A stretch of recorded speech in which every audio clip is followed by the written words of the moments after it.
उपायं चिन्तयेत् प्राज्ञः तथा अपायं च चिन्तयेत् पश्यतो बकमूर्खस्य नकुलेन हता बकः।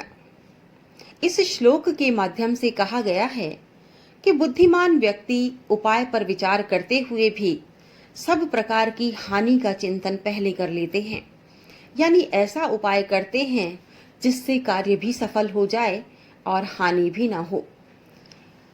इस श्लोक में एक कहानी की ओर भी इंगित किया गया है, संकेत किया गया है, और वो कहानी नेवले और बगुले की कहानी है। चलिए मैं आपको ये कहानी सुनाती हूँ। एक विशाल वृक्ष पर बहुत सारे बगुले रहते थे और उसी विशाल वृक्ष की कोटर में एक सर्प भी निवास करता था। अधिकतर सर्प बगुले के बच्चों को खा जाता था।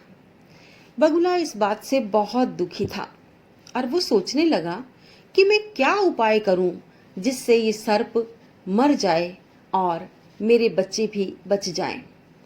तो उसने एक उपाय सोचा। उसने सोचा, सर्प का शत्रु नेवला होता है, तो क्यों ना मैं किसी नेवले को यहाँ ले आऊं, तो सर्प भी मर जाएगा और मेरे बच्चे भी बच जाएंगे। तो उसने एक नेवले को वहां आमंत्रित किया। नेवले ने सर्प को तो मार दिया, लेकिन सर्प को मारने के बाद वो एक एक कर बगुले के बच्चों को खाने लगा और उस बगले सहित ही सारे बच्चों को खा गया। तो इससे बगुले का पूरा वंश ही समाप्त हो गया।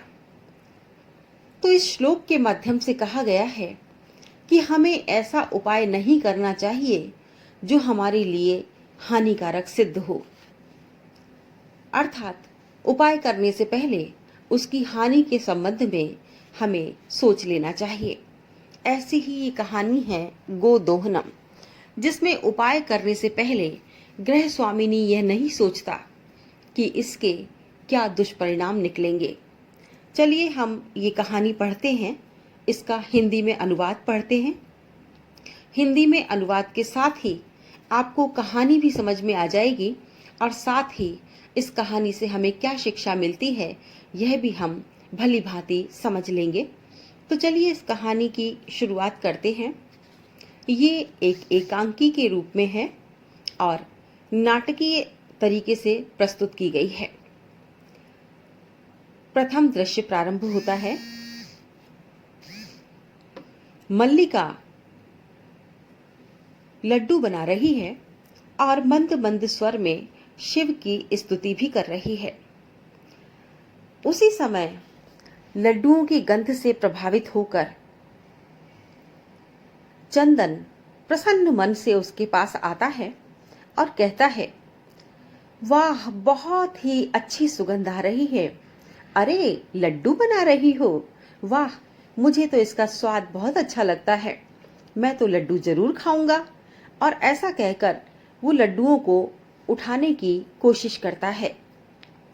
मल्लिका थोड़ा सा क्रोध व्यक्त करते हुए कहती है, रुक जाओ, इसे मत छुओ, इन लड्डुओं को मत छुओ अभी।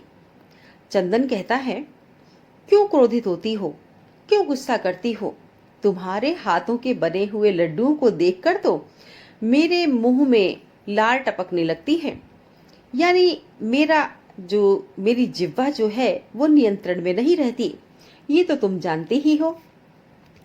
मल्लिका कहती है, हाँ जानती हूँ नाथ, पर ये जो लड्डू मैं बना रही हूँ, ये लड्डू पूजा के लिए बना रही हूँ। चंदन कहते हैं, तो फिर जल्दी से पूजा कर लो और मुझे प्रसाद के रूप में दे दो। मल्लिका कहती है, अरे यह यहाँ पूजा नहीं होगी, मैं सखियों के साथ कल प्रातः काशी विश्वनाथ मंदिर जाऊंगी और वहां गंगा स्नान करके धर्म यात्रा करूंगी, धर्म यात्रा में सम्मिलित होंगी। चंदन कहता है, सखियों के साथ? अच्छा, मेरे साथ नहीं जाओगी? मल्लिका कहती है, हाँ, चंपा, गौरी, माया, मोहिनी, कपिला सभी तो जा रही हैं और मेरे साथ वहां तुम्हारा जाना उचित नहीं है। हम सप्ताह के अंत में वापस आ जाएंगे। तब तक तुम घर की व्यवस्था करना, गाय दुहना और व्यवस्थाओं की देखरेख करना और गाय का पालन करना। चंदन कहता है, ठीक है, तुम्हारी धर्म यात्रा आनंदपूर्ण रहे और सब प्रकार से मैं यहाँ व्यवस्थाओं को देख लूँगा और सब प्रकार की व्यवस्थाओं का पालन भी मैं यहाँ पर कर लूँगा। तुम्हारा मार्ग निष्कंटक हो, यानी तुम्हारी यात्रा सफल हो। चंदन कहता है कि मल्लिका धर्म यात्रा पर चली जाती है।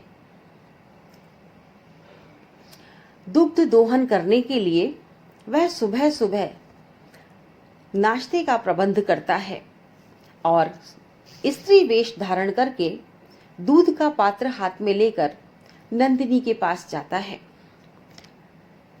इतने में उमा आ जाती है और आवाज लगाती है, मामी जी, मामी जी। चंदन कहता है, उमा, मैं मामा हूं। तुम्हारी मामी जी तो गंगा स्नान के लिए काशी गई हुई हैं। कहो, मैं तुम्हारे लिए क्या कर सकता हूं? उमा कहती है, मामा जी, हमारे दादाजी कह रहे थे कि महीने के अंत में हमारे घर में गृह प्रवेश है, इसलिए हमें 30 किलो दूध की आवश्यकता होगी। ऐसी व्यवस्था करने के लिए उन्होंने कहा है। चंदन कहता है, अच्छा, कोई बात नहीं, बहुत अच्छी बात है। दूध की व्यवस्था हो जाएगी, ये आप अपने दादाजी से कह देना। उमा कहती है, धन्यवाद मामा जी, अब मैं जाती हूँ। और ये कहकर वो वहां से निकल जाती है। चंदन प्रसन्न होकर उंगलियों पर गिनता है, अरे 30 किलो दूध, अनेन तो बहुधनम लप्स्यते, इससे तो बहुत सारा धन प्राप्त हो जाएगा। अरे नंदिनी, तब कृपया तू अहम धनिके भविष्यामि, तुम्हारी कृपा से तो मैं धनिक हो जाऊंगा, बहुत ही अमीर हो जाऊंगा। प्रसन्न होकर वह गाय की सेवा करने लगता है। चंदन सोचता है कि महीने के अंत में दूध की आवश्यकता होती है। यदि प्रतिदिन दूध दूंगा तो दूध सुरक्षित नहीं रहेगा, इसलिए क्या करूं? मास के अंत में पूरा ही दूध एक साथ दूह लूंगा। इस प्रकार 7 दिन बीत गए। सप्ताह के अंत में मल्लिका वापस आ गई। मल्लिका आते ही कहती है कि मैं वापस आ गई हूं, लीजिए प्रसाद लीजिए। चंदन लड्डू खाता है और कहता है, वह मल्लिका से पूछता है कि तुम्हारी यात्रा कैसी रही। तब मल्लिका कहती है कि धर्म यात्रा से बढ़कर क्या हो सकता है। चंदन गांव के प्रमुख के घर में उत्सव है और महीने के अंत में उन्हें अधिक दूध की आवश्यकता होगी। मल्लिका कहती है, किंतु इतना दूध हमें कहां से मिलेगा? चंदन कहता है कि मल्लिका, विचार करो, अगर हम प्रतिदिन दूध दुहेंगे तो इतना दूध सुरक्षित भी नहीं रह पाएगा। इतने दिनों तक हम दूध को सुरक्षित नहीं रख सकते, इसलिए मैंने दूध दुहा ही नहीं और उत्सव के दिन हम सारा दूध एक साथ दुह लेंगे। मल्लिका कहती है, स्वामी, आप तो बहुत ही चतुर हैं, बहुत ही उत्तम विचार है आपका। अब दूध दुहना छोड़कर केवल नंदिनी की सेवा ही करेंगे। इससे अधिक दूध हमें महीने के अंत में प्राप्त होगा। और ये सोचकर दोनों पति पत्नी नंदिनी की सेवा करने लगे। उसे गुड़ आदि, घास आदि भोज्य पदार्थ देने लगे और उसकी तेल लगाकर मालिश करने लगे। बहुत ही दिन रात उसकी सेवा करते रहे। चंदन कहता है 1 महीने के बाद कि अरे मल्लिका, चलो हम कुंभकार के पास चलते हैं और दूध के लिए पात्र का प्रबंध करते हैं। दोनों कुंभकार के पास जाते हैं और कुंभकार गीत गाता हुआ मटके बना रहा था। और वो गीत जो गा रहा था उसका अर्थ यह है कि जिस प्रकार से मिट्टी के ये घड़े क्षण भंगुर होते हैं, हमारे जीवन की तरह। जिस प्रकार हमारा जीवन भी भंगुर होता है, यानी एक दिन समाप्त हो जाने वाला होता है, उसी प्रकार ये घड़े भी एक दिन समाप्त हो जाएंगे। लेकिन ये जानते हुए भी अपनी जीविका चलाने के लिए मैं ये घड़े बना रहा हूँ। चंदन जाकर उसे नमस्कार करता है और कहता है कि मुझे 15 घड़े दे दीजिए। तब कुंभकार, जिसका नाम देवेश है, वो कहता है क्यों नहीं, मैंने इसे बेचने के लिए ही तो रखा है, लीजिए लीजिए, और 50 रुपए इसके आप दे दीजिए। चंदन कहता है लेकिन पैसे तो मेरे पास है नहीं, जब मैं दूध का विक्रय करूंगा तब मैं इसे दे सकूंगा। देवेश कहता है कि पुत्र क्षमा करें, मूल्य के बिना तो मैं एक भी घड़ा आपको नहीं दे सकता। तब मल्लिका अपने सोने के आभूषण उतार कर देती है और कहती है कि इसी से तुम मूल्य ले लो। लेकिन देवेश, जो कि एक सज्जन व्यक्ति था, वो कहता है कि नहीं पुत्री, मैं तुम्हारे ये आभूषण नहीं ले सकता। कोई बात नहीं, चलो तुम्हारा भरोसा कर लेता हूँ, और जब तुम दूध बेचोगे तभी इन घड़ों का मूल्य दे देना। दोनों बड़े प्रसन्न होते हैं और उसे कहते हैं कि आप धन्य हैं, और ये कहकर चले जाते हैं। महीना बीत जाने के बाद जब संध्या काल का समय होता है तो वहां पर अनेक घड़े भी एकत्रित किए हुए रखे रहते हैं, और कई दूध लेने वाले भी वहां एकत्रित हो जाते हैं कि अब बहुत सारा दूध मिलने वाला है। चंदन नंदिनी को प्रणाम करता है, मंगलाचरण करता है और मल्लिका को आवाज लगाता है, मल्लिका मल्लिका जल्दी से आओ। मल्लिका कहती है आ रही हूं नाथ, आप दूध दुहना शुरू तो कीजिए। चंदन गाय के पास जाता है और दूध दुहना ही चाहता है, किंतु गाय पिछली पैरों से उस पर प्रहार करती है और पात्र भी गिर जाता है। नंदिनी दूध नहीं दे रही, तुम्हें क्या हुआ? वह पुनः प्रयास करता है, लेकिन नंदिनी उसे पुनः पैर से प्रहार करके रक्त रंजित कर देती है, यानी लहूलुहान कर देती है। हा हतो अस्मि, चीत्कार करता हुआ चंदन कहता है मैं तो मारा गया, मर गया। सभी आश्चर्यपूर्वक चंदन को देखते हैं और आपस में एक दूसरे को देखने लगते हैं। मल्लिका चीत्कार सुनकर जल्दी से बाहर आती है और कहती है नाथ क्या हुआ, किस प्रकार से आप लहूलुहान हो गए? चंदन कहता है धेनु दूध दुहने की अनुमति नहीं दे रही है, यानी नंदिनी दूध दुहने के लिए मुझे अनुमति नहीं दे रही है, और जैसे ही मैं दूध दुहना प्रारंभ करता हूँ वैसे ही वह मुझे प्रताड़ित करती है या मारती है। मल्लिका गाय को स्नेह से और वात्सल्य से सहलाती है और पुकारती है उसे और दूध दुहने का प्रयत्न करती है, किंतु गाय दूध से हीन है, ऐसा उसे लगता है कि गाय के अंदर दूध है ही नहीं। मल्लिका चंदन से कहती है देवी मयापि ज्ञातम। अब चंदन भी कहता है कि देवी मुझे भी ऐसा ही लग रहा है कि जो हमने जो कार्य किया है वह पूर्णतया अनुचित था। पूर्ण मास पर्यंतम दोहनम न कृतम, हमने पूरे महीने गाय को दुहा नहीं, और इसके लिए लगता है कि गाय का दूध जो है वो शुष्क हो गया है, सूख गया है। और कहते भी हैं कि कार्यम अध्यनतीयम यत तद्दैवम विधीयताम विपरीते गतिर्यस्य स कष्टम लभते ध्रुवम। कार्यम अद्यतनम, यानी कार्य जो कि अभी करने योग्य है उसे हम उसी समय नहीं करते, और जब विपरीत समय होता है उस समय जब हम कार्य को करते हैं तो हमें बहुत कष्ट होता है, यानी कार्य को सही समय पर कर लेना चाहिए। मल्लिका कहती है हाँ सही कह रहे हैं आप, सत्यमेव मयापि पठितम यत्, हाँ आप बिल्कुल सही कह रहे हैं, मैंने भी कहीं ऐसा ही पढ़ा है कि सुविचार्य विधातव्यम कार्यम कल्याण कांक्षिणा यह करोति अविचार्ये तत् स विषीदति मानवः।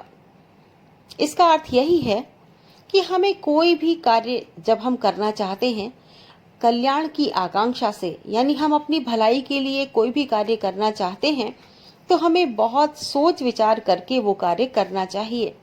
और यदि हम असावधानीवश या बिना विचारे ही कोई कार्य करते हैं तो वो कार्य हमें दुख ही देता है, हमें प्रताड़ित ही करता है, हमारे अंदर विषाद ही उत्पन्न करता है। किंतु प्रत्यक्षतया अद्य एव अनुभूतम एतत्, और हमने तो ये सब प्रत्यक्ष रूप में देख लिया है कि ऐसा ही हुआ है। अब वहां जितने भी लोग बैठे हुए थे दूध की प्रतीक्षा में, उन सभी ने इस दृश्य को देखा और वो भी समझ गए कि उन्हें किस प्रकार के कर्म को नहीं करना चाहिए था।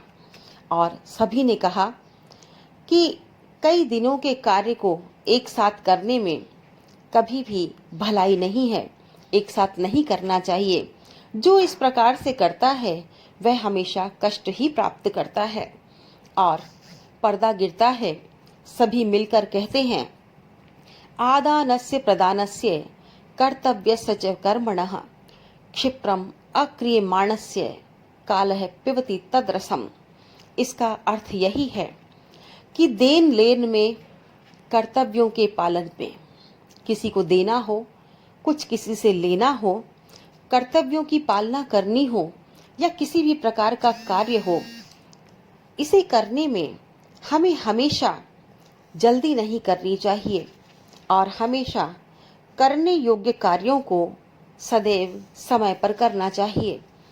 यदि हम करने योग्य कार्य को समय पर नहीं करते हैं तो कहते हैं कि फिर काल ही हमारा रस पीता है, अर्थात काल हमारी समाप्ति का कारण बनता है, हमें समाप्त कर देता है।